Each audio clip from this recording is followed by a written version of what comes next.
Building a spiritual database simply means that studying the Bible in a way that provides you with enough language about God. So let's just say God leads you to study about David and Goliath.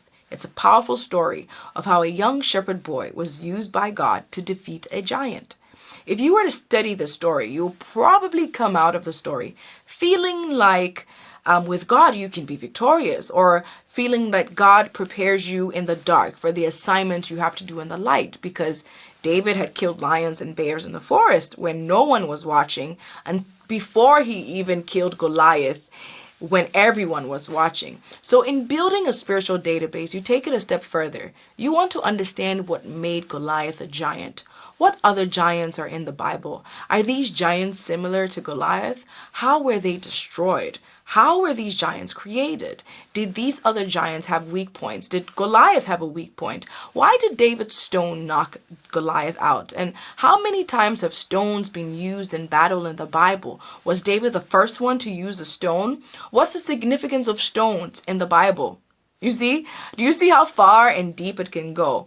And by the time you're done studying David and Goliath, you will have a blueprint of how other things work in the spirit. Your study will lift from it being about David and Goliath to where you now have a database of spiritual warfare that you can pull from any part of your heart and mind.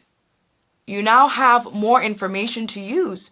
You went in to study about David and Goliath, but now you know about how stones work. You know about what giants mean. And so when you're confronted with giants in your life, you understand how different giants operate spiritually.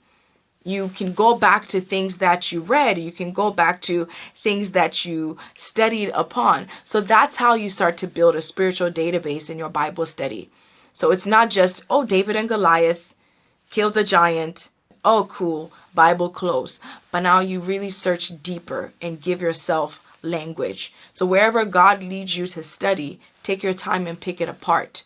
When you're done studying that, you come out of that study feeling really full, because now you have information about so many other things.